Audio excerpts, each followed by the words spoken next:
हे जे मागं उभेत आपलेच आहेत का? हा तिथं मधात रिकामी जागा आहे, पटकन बसून घ्या. माईच्यान बसून घ्या. मैजीब काळी आहे, झोपेत मरसा. पटकन बसून घ्या लवकर. हा हे मागं जे उभे आहेत तुम्ही पटकन बसून घ्या. इथं मधात रिकामी जागा आहे. काही नाही, फक्त एखादी तुझ्याकडे मोटरसायकल असेल थोडंफार जास्त एक्स्ट्रा असेल. आणि काही गोष्टी जगाला दाखवायसाठी नाही, अंतर्मनाला चांगल्या वाटतात म्हणून करायचे. ही गोष्ट लक्षात घ्या. कांगणे सर जरी जातीनं धर्मानं बौद्ध नसतील पण कर्मानं बाबासाहेब आंबेडकर मानतात आणि कर्म जगतात. ही गोष्ट लक्षात घ्या. आणि मी जे सामाजिक सेवा करतो ती सामाजिक सेवा करताना मला कोणाच्या रुपयाची गरज पडत नाही, हे बी लक्षात घ्या. माझं काम रोकटोक आहे, ते दाखवायची गरज नाहीये, ते महाराष्ट्राला माहीत आहे. 15 रुपयामध्ये 8 महिने शिकवायला जिगर लागते, ते कांगणे सर करून दाखवतात. यस सांगायचं मागायला बसून घ्या. मला मी माईशान बसून घ्या. पुन्हा मी तुमच्यावर बोलू अर्धा तास. चला सर्वांनी बसून घ्या. बाय हो हे पोरं बसून घ्या. प्रत्येक ठिकाणी कुठेही कार्यक्रमाला गेलो माय एकीकडे बाप एकीकडे लहान लेकरू बोकांडीवर आमच्या पुढे बसतात, ते आमची मजा घ्यायला. चला सर्वांना एक विनंती आहे, पहा लक्षात घ्या. हे काढून दिलं मला. हा चला बसून घ्या, मला बसून घे. इथं जे मुलं आहेत बसलेल्या युवकांना मागं काळ्या टी शर्टवर बसून घ्या. मला पुढं तू आमचाच आहे,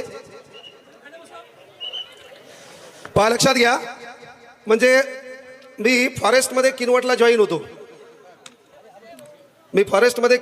होतो. तेव्हा त्या ठिकाणी जे वनरक्षक असायचे हे स्थानिक नेत्याला सलाम करणं, त्यांना रामराम करणं, त्यांना श्याम श्याम करणं. कांगणे सरला किनवटला लोक सिंगम म्हणायचे. आता हे माझं नाव बहुतांश लोकांना तिथं माहीत नाही. मी आजही गेल्यावर लोक मला सिंगम म्हणतात. मी होतो फॉरेस्टमध्ये, त्या किनवटच्या लोकांना वाटायचे हे पोलीसमध्ये. सांगायचं तात्पर्य एकच आहे, जगात काही होऊ द्या, आपला स्वाभिमान गहाण ठेवायचा नाही. भीक मागायची वेळ आली तरी चालते, आपले दिवस वाईट आले साला किडनी ऐकू आणि सरेंडरच व्हायची इच्छा झाली पटरी खाली झोपू पटकन मरू, पण जगाला ताण देऊ नये. मी या मताचा आहे. विनंती एकच आहे बाळांनो, या ठिकाणी सन्माननीय आमचे मित्र दादासाहेब शेळके या ठिकाणी म्हणजे परभणीचे लोकनेते सन्माननीय विजयजी वाकोडे यांचा जे काही निधन झालं होतं तेव्हा आमची भेट झाली. तेव्हा आपण म्हणतो चळवळ पोरकी पडली. चळवळ ही कधीच पोरकी पडलेली नाही, कळलं का? तर आपल्या चळवळीत काय झालं की काही लोकांनी, मी या समाजाचा मोरक्या आहे, मायामागं समाज आहे, आणि मग तो मतदानाच्या दिवशी आपल्या गलीत येणार, कुठला तरी रुमाल घेऊन नेता येणार आणि आपला समाज आपण ऐकणार. म्हणून वाबन दादा कर्डक म्हणले होते की पहिले आपल्या संघटनेतले काही लोक आपल्याला कळाले पाहिजे. त्यांचं एक छान वाक्य होतं की बाबा संघटना हजार झाल्या, नेते हजार झाली, कुणा आपली मनावी चेहरे हजार झाली. संघटना हजार झाल्या, नेते हजार झाली, कुणा आपली मनावी चेहरे हजार झाली. तू पाहिलेली स्वप्न पूर्ण झाली तकारे, भीमा तुझ्या मताची माणसं आज मेली तकारे, भीमा तुझ्या मताची माणसं आज मेली तकारे. आता या ठिकाणी जे आयोजन कमिटी आहे, या आयोजन कमिटीसाठी मी काही महत्वाच्या टाळ्या वाजवणार आहे. एकदा जोरदार आयोजन कमिटीसाठी टाळ्या होत्या. टाळ्या अशा मरेलवाणी आपण भीमाचे वाघ आहेत, आपल्या भावकीत कोणी मेलं नाही. जोरदार टाळ्या होत्या म्हणलो मी. महिला मंडळ जोरदार टाळ्या होत्या. असं समजा नवऱ्याचा गाल तुमच्या समोर आहे, जोरदार टाळ्या होत्या. जी टाळी वाजवणार नाही मैजीब काळी झोपेत सौम्य अटकणार, मरणार नाही तू. हा कोणीच मेलं ना पाहिजे, कळलं का? एकदा जोरदार टाळ्या होत्या आयोजन कमिटीसाठी. एकदा जोरदार टाळ्या होत्या विचार मंचावर बसलेल्या सर्व सन्माननीय मान्यवरांसाठी. एकदा जोरदार टाळ्या होत्या बाबासाहेब आंबेडकरांच्या विचारांसाठी. एकदा जोरदार टाळ्या होत्या आपल्या मायबापाच्या हितासाठी. एकदा जोरदार टाळ्या होत्या, काहीतरी स्वप्न पूर्ण करायचं, आपली मधातून एंट्री झाली पाहिजे, आपल्यालाही बाउन्सर आणायला आला पाहिजे आणि आपल्याला या खुर्चीवर बसता आलं पाहिजे, या स्टेजवर बसता आलं पाहिजे. एकदा जोरदार टाळ्या होत्या स्वतःसाठी. आणि आता जोरदार टाळ्या होत्या माझ्यासाठी. कधी कधी आपल्यासाठी आपण टाळ्या वाजून घेतल्या पाहिजे. हे बी हा माझ्यासाठी कव्हा बी काही बी कुठं बी त्याच्यात विषय नाही. इथं बसलेल्या माता माऊल्यांनो, आपला समाज भावनिक आहे, आपला समाज भावनिक आहे. आणि काय झालं माहिती आहे का, प्रत्येकाने बाबासाहेब भाषणात ऐकण्याचा प्रयत्न केला आणि काही लोकांनी बाबासाहेबांचं भांडवल केलं. या ठिकाणी बोलले, मागच्या दरवान मागं गेले आणि म्हणून आपल्याला वाटलं की काही लोक बाबासाहेबाला बैमान झाले. तर या विचार मंचावर मी सांगतोय की आपण बाबासाहेब आंबेडकरांचे विचार डोक्यात ठेवतो. आपल्याला मागल्या दरवाजातून जायची गरज नाही. कुठलं यूट्यूब चॅनल चालू असेल, कुठलाही मीडिया चालू असेल तर छाती ठोकपणे सांगत असतो, 1 तास बोलायचे, 59 मिनिटं मोजून डॉट. 1 तास बोलायचे मोजून 60,000 रुपये घेत असतो. मोजून 60,000, 59,999 बी नाही. मी थोडं आमंत्रण दिलं, भाऊ मला बोलवाच, कळलं का? पण 60,000 रुपये घेतो, ते 60,000 रुपये माझ्या स्वतःच्या भवितव्यासाठी नाही. मला एकच मुलगी आहे, मुलगा बी नाही. हा, मला एकच मुलगी आहे, त्या मुलीच्या भविष्यासाठी नाही, माझ्या बायकोच्या राणीहारसाठी नाही. आणि हे 60-50 घेऊन जर मी स्वतःसाठी खर्च केला तर महाकार्यक्रम संध्याकाळी होईल. हे बी लक्षात घ्या. केवळ इथं लोकांना बरं वाटेल बोलायला आलो नाही मी, हे लक्षात घ्या. जे खरं आहे ते मांडायचं शिका, स्वाभिमान तोच ठेवा. बाबासाहेब पुस्तकं वाचले, ज्याच्याकडे स्वाभिमान आहे, लाचार व्हायचंच नाही रे, जिंदगी एकदाच आहे, ही गोष्ट लक्षात घ्या. ते 60,000 रुपये घेत असतो ते माझ्या स्वतःच्या लेकीच्या भविष्यासाठी नाही, माझ्या बायकोच्या राणीहारसाठी नाही, माझ्या वैयक्तिक सुखासाठी नाही. ज्या लेकराला मायबाप नाही, ज्या पोरीला नवऱ्याने टाकून दिले, जिच्या शिक्षणाची व्यवस्था मोफत करण्यासाठी 60,000 घेतो, म्हणून या भाषणाला इथे यायची गरज आहे. बर, पुन्हा आणखी एक गोष्ट, मी जरी भाषणाला आलो नाही बी आलो तर आपलं काही धतुरावाकडं नाही. माझ्याकडे युट्यूब चॅनल आहे, बातम्या बी सांगितलं ना, बातम्या तरी 10 लाख रुपये महिना पडते. कळलं का? फक्त विनंती आहे की शिक्षणाच्या प्रवाहात आपला समाज आला पाहिजे. आपल्याला इव्हेंट करायची नाही, आपल्याला मुवमेंट करायची आहे. आपल्याला इव्हेंट करायचा नाही. ताई म्हणल्या तुमच्या संस्थेला बाबासाहेब आंबेडकरांचं नाव द्या, उद्या 1 लाखाचा बोर्ड पाठवून द्या, फिट करून देतो उद्याच. राईट, यस यस, उद्याच. माझ्याकडे 4 संस्था आहेत, एक बाबासाहेबाच्या नाव. यस, अरे आपलं मोठंच आपण बाबासाहेबांमुळे झालो ना.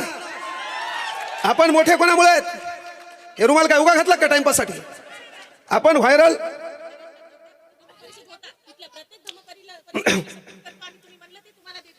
धन्यवाद.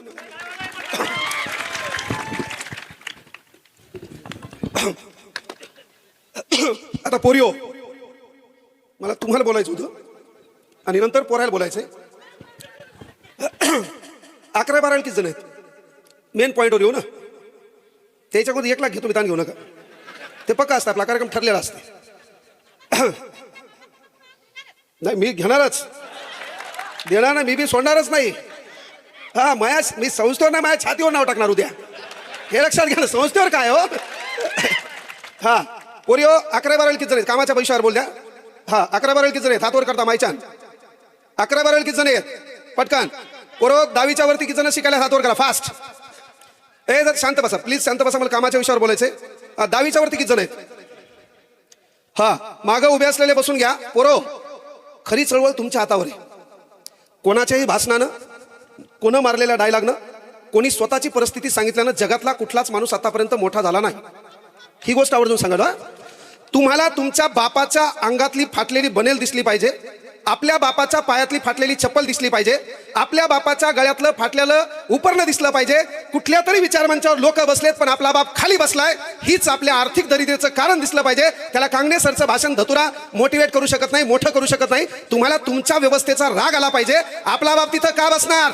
अरे तू MBBS ला लागली आहे, तू PSI झाली, तू डेप्टी कलेक्टर झाली आहे, तू न्यायाधीश झाली आहे, हे या कमिटीला कळलं. ही कमिटी झक मारून जाईल, त्या बापाला धुंडून आणेल, त्या बापाला इथं बाजूला बसेल, पंचशिलीचा हे जे काही झेंडा आहे, हे जे रुमाल आहे तो गळ्यात घालेल, त्या बापाचा देखील तिथं सन्मान होईल. त्या बापाच्या हाताने देखील डॉक्टर बाबासाहेब आंबेडकर, गौतम बुद्धांचं काय होईल? पूजन होईल. मग आपल्या बापाला कुठं बसवायचं? ती ताकद तुझ्या हातात आहे. त्यासाठी एक काम आहे, त्यासाठी एक काम आहे. तुझ्या हातात जे 15, 20, 30 हजाराचं डबकं आहे का, याच्यातून थोडी बाजूला गेली पाहिजे. सध्या जातीयतेचं वातावरण बिघडलेलं आहे. जर महाराष्ट्राला ठीक करायचं असेल, ह्या विचारमंचाच्या माध्यमातून, 3ऱ्या धम्म परिषदेच्या माध्यमातून सांगतो, हे महाराष्ट्र तुम्हाला ठीक करायचं असेल तर येणारा काळ एवढा वाईट आहे. या महाराष्ट्र सरकारला, भारत सरकारला एक काम करावं लागेल. तुम्ही म्हणसाल की अभिव्यक्ती स्वातंत्र्यावर गदा आली, मी त्याला मानणार नाही. जर हा महाराष्ट्र नीट करायचा असेल तर प्रत्येक पोराच्या मोबाईलमध्ये जे 2 GB नेट आहे का, हे पहिले बंद करावं लागेल. हा महाराष्ट्र नीट करायचा असेल तर 2 GB नेट का बंद करावं लागेल? यानं धतुरा पुस्तक वाचलं नाही, यानं व्हॉट्सअपचे डायलॉग, कोणाचा कोणाला. याच्यामुळे काय व्हायलंय? कुठल्या तरी समाजाच्या विचारवंताचा द्वेष चालू आहे, काहीतरी टीका टिप्पणी चालू आहे. अलीकडे प्रकरण पाहिलं तुम्ही, फेसबुक ओपन करा, जातीशिवाय धर्माशिवाय लिखाण नाही. फेसबुक ओपन करा, व्हॉट्सअप पहा, तुमच्या मित्राचं आपल्याला राग आलाय. आपण तर लय बरे, आपल्या कोणी नादी लागत नाही. ते चांगले निळं रक्त मला लोक नको रे बापा, ते कार्यक्रम डेंजर आहे त्याचा, हे का नाही? एवढी असं आपण बाबासाहेब आंबेडकरांच्या मला आपल्यात विद्रोह असला पाहिजे, हे का नाही? आपल्या अंगात रग आहे, आपण तरुण आहात. एकदा पुन्हा जोरदार टाळ्या होत्या.